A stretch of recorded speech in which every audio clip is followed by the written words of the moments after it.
아사 왕은 유다 왕으로 무려 41년을 다스렸습니다. 특별히 아사 왕은 이 역대기 기자가 아주 크게 관심을 가지는 왕인 것을 우리가 알 수 있습니다. 이 똑같은 이 아사 왕에 대한 기록이 열왕기 상에도 나오는데요. 열왕기 상에는 단지 16절에 걸쳐 가지고 이 아사 왕에 대한 기록이 나오는데, 이 역대하에서는 아사 왕에 대한 기록이 무려 3장에 걸쳐 가지고 계속 아주 길게 서술되어 있는 것을 보게 됩니다. 왜 이 역대기 기자는 아사 왕에 대해서 이렇게 길게 서술했을까요? 그것은 아사 왕의 그 생애 가운데 나타난 중요한 영적 원리가 있었기 때문에 그런 것입니다. 특별히 오늘 우리가 읽었던 이 본문에서 아사 왕의 이야기에서는 이 2가지 행위가 강조된 것을 볼 수가 있습니다. 그것은 하나님을 찾는 것과 하나님을 의지하는 것입니다. 첫째로 아사 왕은 하나님을 찾았습니다. 역대하 12장 2절에서 아사 왕의 업적을 하나님 보시기에 선과 정의를 행한 것이다, 이렇게 이야기하고 있는데, 그 선과 정의가 무엇인지를 이 열왕기상과 또 역대하를 이렇게 보면 몇 가지 이제 구체적인 그 내용을 알 수가 있습니다. 우선 그는 남색하는 자들을 다 쫓아냈습니다. 동생하는 자들을 쫓아냈다는 것이죠. 다시 말해서 윤리적 개혁을 단행한 것입니다. 또한 아사 왕은 우상들을 없앴습니다. 종교적인 개혁을 이룬 것이죠. 그런데 특별히 여러분, 사람들이 이렇게 개혁을 단행한다 하더라도 자기 집안 식구들에 대한 것은 좀 터치를 못하는 경우가 많잖아요. 가족 문제는 어떻게 하지 못하는 경우들이 많잖아요. 그런데 아사 왕은 그렇게 하지 않았습니다. 그는 심지어 자기 가족까지도 개혁의 대상으로 삼았습니다. 어머니 마아가가 우상을 만들었을 때에 그는 그 어머니의 태우의 위를 패하는 그런 일까지 감행하게 된 것이죠. 한마디로 말해서 아사 왕은 아주 철저한 개혁을 단행한 사람이었습니다. 어떻게 그가 이렇게 철저하게 개혁을 이룰 수 있었을까요? 그것은 그가 하나님을 찾았기 때문입니다.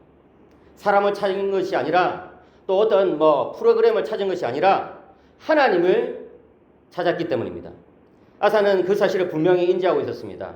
오늘 본문 7절을 보시면 아사가 일찍이 유다 사람에게 이르되 우리가 우리 하나님 여호와를 찾았으므로 이 땅이 아직 우리 앞에 있나니, 그 뒷부분에 우리가 주를 찾았으므로 주께서 우리 사방에 평안을 주셨느니라.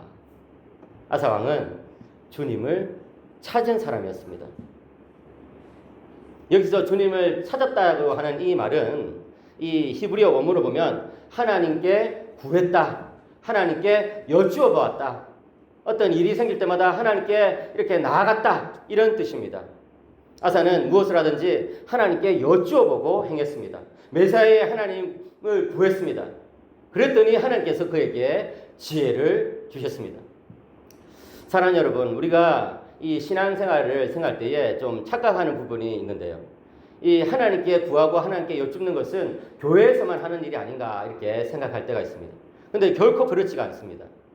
하나님께 여쭙고 하나님께 나가는 일은 우리의 일상 가운데 이루어져야 합니다. 제가 아는 어떤 장로님이 있습니다. 아주 큰 사업을 하시는 분이신데 정말 신실하실 뿐만 아니라 사업을 굉장히 잘하시는 분이에요.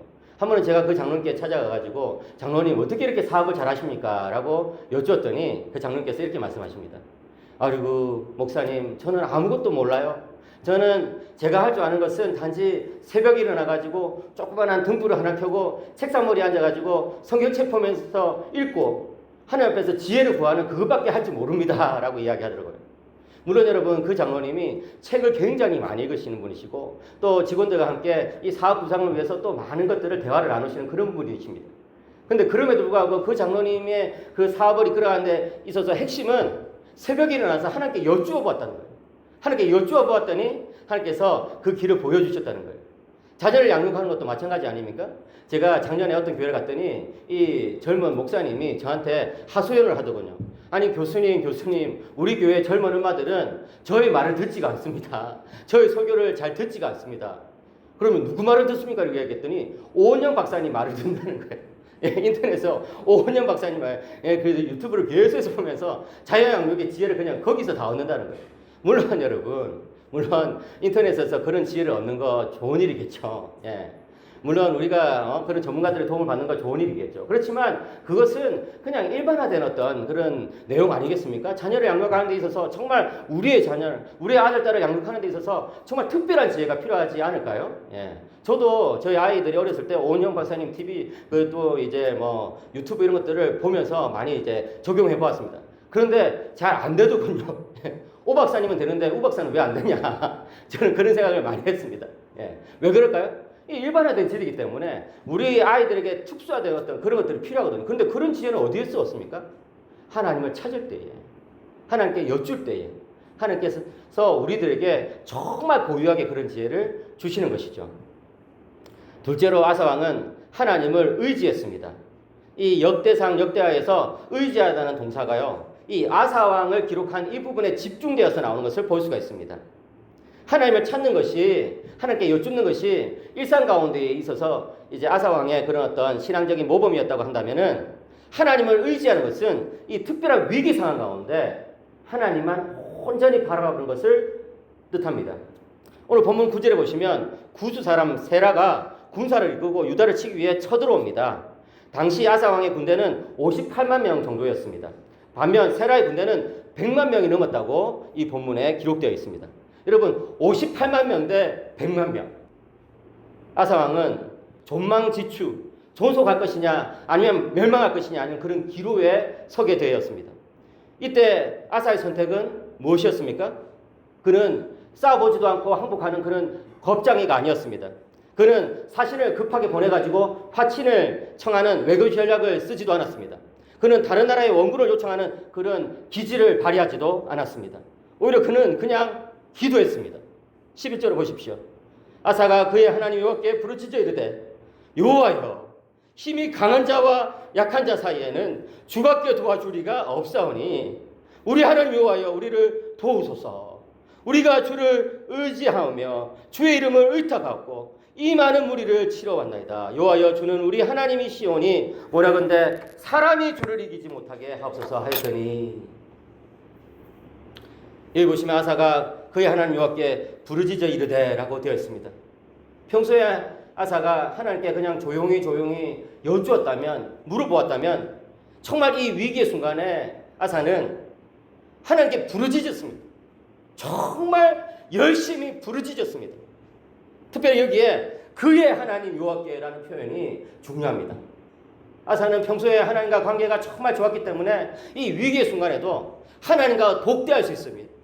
그의 하나님께 나갈 수가 있었습니다.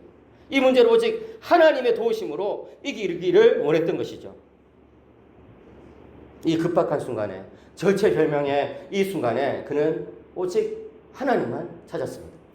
여호와여, 힘이 강한 자와 약한 자 사이에는 주밖에 도와줄 리가 없사오니 우리 하나님 여호와여, 우리를 도우소서.